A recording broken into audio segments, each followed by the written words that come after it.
to talk today about consistency and conviction. One of the most striking things that I found in my research on Senator Kamala Harris is the level of consistency and the convictions that drove her, the motivating factors that pushed her to pursue public office, that pushed her policy priorities and objectives. Those things have been consistent. She's always been a change agent. She's always tried to reform the system. She's always acknowledged disparities racially and all kind of different factors, socioeconomic factors that come into play.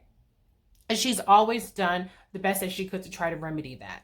And that's important to me because, we're in a horse race coverage type of media right now where the coverage is about, it's a pie fight. It's about, which candidate is tweaking this or whatever else. And we don't talk about what have these people done? What are they really about? What did they say before it became a buzzword, before it became a litmus test in this Democratic presidential primary? What do they really believe? What were they really about? And so that's what I want to talk about today. I picked up this article. So what I do with my research, I don't just go pick up stuff that supports my view. What I do is I started from ProQuest. I did a chronological search on Kamala Harris, starting in 2004. And I wanted to see what were people saying about her. What were people saying before they didn't have a reason to undercut her, before she wasn't a threat to a position that they preferred somebody else be in. And so that's where you really get to the meat and potatoes of things. And so this article that I'm going to go over is a Los Angeles Times article. It's from October 2004, shortly after she became district attorney. And it's just really striking to me that the things that were discussed in the article, what she set out to achieve, she did those things.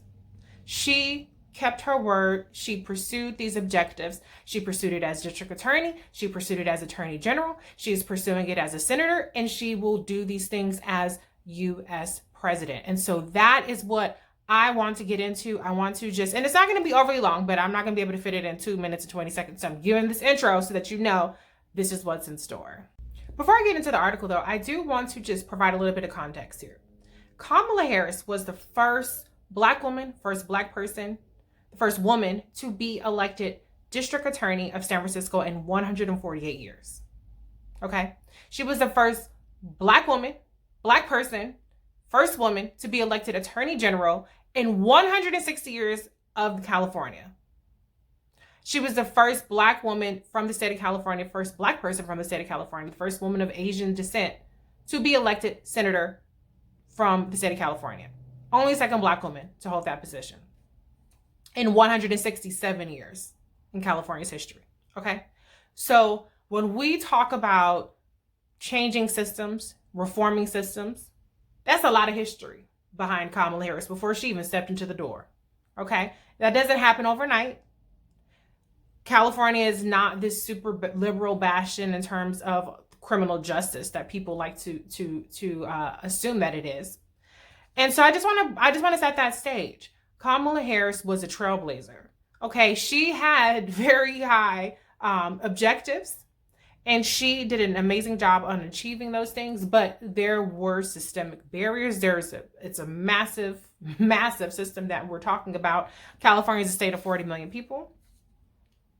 And so she cannot unilaterally come in and just change everything up. All right. But she did have objectives. And so that's where I want to get into, because that's the purpose of this video, is again to show what was Kamala saying she would do, and did she do it?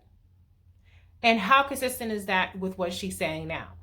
And I'm not going to talk about other people, but keep in mind, this is 2004. This was before Black Lives Matter. This is before a lot of the different movements that we see now. She was ahead of her time. That's not me saying that. I'm going to read a quote in the article. But let's just keep it real about what a Black woman is up against in the state of California in any kind of system when she wants to be a change agent. So let me just get into a couple of passages in this article. And I'm going to read from the paper, so I'm not a professional. I don't care. I don't have to impress y'all. Harris says she wants nothing more than to be judged on her ability to deliver that elusive ideal of justice. She is in the vanguard of progressive reformers who say that California's criminal justice system is in dire need of drastic change. capital punishment, 3 strikes, determinate sentencing, the crackdown mentality, Harris says, has backfired badly, creating a massive adult and juvenile prison system that has absorbed billions of dollars of resources that would be more wisely invested on crime prevention and rehabilitation. This was 2004. She has been talking about the disparities in the criminal justice system for 15 years plus, and she was elected to do something about it, but that system was already there. There was already a massive adult population and juvenile prison population when Kamala Harris got there. She wanted to do something about it, and she did. Can she reform the whole system and put it on her back and make all the changes unilaterally? No. But that was her objective in 2004. This was before we had Black Lives Matter, before we had a lot of these different movements. She was already being referred to as a progressive reformer. She was ahead of her time. And these were things that she was trying to undo, things that were put in place, like sentencing disparities as a result of things like the crime bill. She was talking about how those things needed to be reversed. So that's a really, really important part, because what she's saying now is not politically expedient. She's not just saying now because somebody who is to the right, to, call themselves a progressive activist or whatever people want to put on each other, because they're trying to, cherry pick things and distort things from her record and trying to characterize her record a certain way. She's not on the defense trying to say these things. These are her long-held convictions. And so I just want to point that out. So let me move on to the next passage I'm going to read. Let's talk about a passage that refers to her before she actually won the district attorney's race. She's trying to get people on board, and they're like, you're crazy, why are you running, and all this other kind of stuff. So anyways, I'm just going to read this passage and then I'll editorialize afterwards. So in this brainstorming session, so Harris and Barry Chrisberg, I'm adding this part in. Barry Chrisberg is a bearded researcher who wants to radically change juvenile justice in California. So they're having a conversation. Talk about how instead of we're housing wayward youths, society needs to provide counseling, education, vocational training, and intensive follow-up sessions. They agree on the importance of family counseling. You don't fix kids by dumping them back into dysfunctional families, Kreisberg says. Before the hour is over, Sillard has compiled a list of organizations, foundations, labor unions, and civic leaders to enlist in the process. I want to save these kids from the CYA, Harris says, and save them, period. This, Harris says later, is what she means by smart on crime. Looking at it from a macro perspective, we should always be talking about crime prevention in terms of cost and benefits and in terms of psychic cost and benefits. It's far less expensive to get the services to juveniles than to house them as adults in state prison for years. Stronger community-based mental health services, Harris says, could help interrupt the pathology that turns young children who have been traumatized and conditioned by violent crime into teenage offenders. This was 2004. She has always talked about crime prevention, always talked about treating juveniles as juveniles, always talked about mental health, always talked about getting services to people who are offending. That is not a campaign thing that's new. That is her long-held conviction, and that is what she's done. She did the Back on Track program. She did a lot of reforms. So this was before she even ran for district attorney. And so Kamala has held this conviction. She has stuck to that conviction, and she has made as much progress as she can. And as president, I 100% believe that she will move the ball forward. Okay, so we mentioned earlier about the capital punishment. Well, she was challenged on her stance of being personally opposed to the death penalty when a police officer was shot down by AK-47. This was a very trying time. Listen, everybody turned on her. Dianne Feinstein turned on her. It was not a politically expedient position for DA Kamala Harris at the time. Just elected, a cop was killed. Again, this is before Black Lives Matter. This is 2004. And she did not want to give the person a death penalty. Listen, that was a whole mess. But she stuck to her guns. Okay, she took the heat for that, and she did not bend and she did not break. But here is an important passage. Even after all of that, even after all the heat that she took, it says in this passage, but Harris points to studies that showing that capital punishment is not a deterrent, that it is disproportionately applied across race and class, and that the court-mandated appeals process diverts millions of tax dollars from programs that would deter crime. So again, the racial disparities and the disparities in terms of how the capital punishment is applied certainly factored into her opposition for it and her conviction for it, and she stuck by those convictions. And so I think that's really important because, you know, when you're challenged, when the whole California political machine is raining down hell on you, and you stick to your guns, you ran and you said you would not apply the death penalty and you did not do that, I say that shows a strongly held conviction. And keep in mind, the death penalty just only recently was put a moratorium on with Gavin Newsom. So the death penalty is still legal in California up until, like I said, Gavin Newsom was sworn in. So one of the things that you always hear is Kamala is a cop. Even though y'all call the cops. I don't even know why you sitting up here trying to front. Like if somebody bust you upside your head, break into your car, break into your window, steal your iPhone, you're not going to be on the phone with the cops. But anyway, what just gets lost in this discussion is the fact that there are victims of crimes. Okay? Kamala Harris was not out there on the corner worried about who was selling dime bags of weed. She was focused on children and vulnerable populations. So let me just read this passage.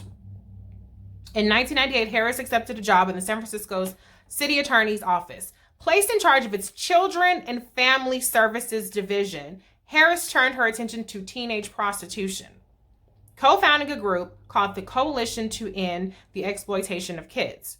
Whereas police focused on the crime of selling sex, Harris saw young girls as victims driven by economic necessity, drug addiction, and domineering men. She felt there was an obvious need. Girls who wanted out of the sex trade had no place to turn. San Francisco lacked a safe house similar to Hollywood's Children of the Night. In January, thanks to Harris and her allies, San Francisco will open up its first such refuge.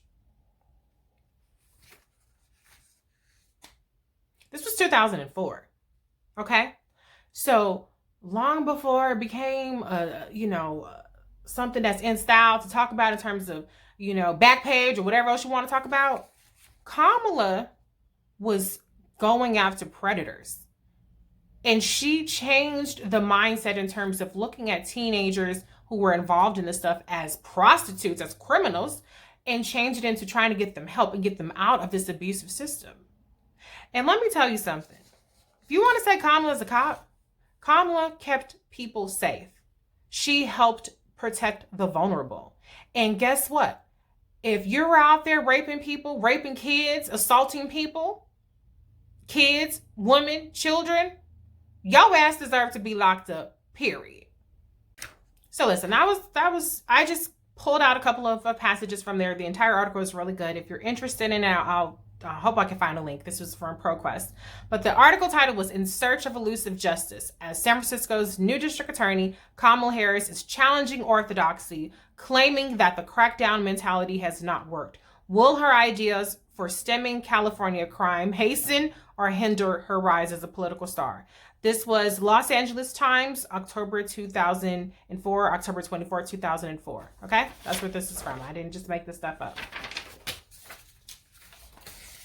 She was ahead of her time. I'm just going to reiterate that one more time. And her progressive, I don't even like to use that word because it's been weaponized, but her progressive mentality and her objectives were called out even back then. Will it hurt or hinder her? It hasn't hurt her to date because she has continued to thrive and rise. And I would hope that people who claim to care about criminal justice would not begrudge the fact that she was a person who came up through those ranks and tried to make change at every step of the process. If we don't have people who know how the system works, who were never interested in the system and how it worked. You can get up there and give a speech now. You can go in the Senate and you can give a speech. You can vote on a bill. But as Kamala said, and I agree, what did you do when it was your decision? It could be a life or death decision. What did you do? Kamala Harris was in the fight, was in the ring. She was taking the heat. And she made changes. And those changes we're going to talk about. I'm going to end this video, but we're going to talk about those changes because those changes are incredibly important and they should not be underscored, or they should not be marginalized. They should not be erased because it's important that she, as a Black woman, as a South Asian woman, was such a trailblazer, and she held these convictions and she stuck true to them and she made real change. And so let's talk about that going forward.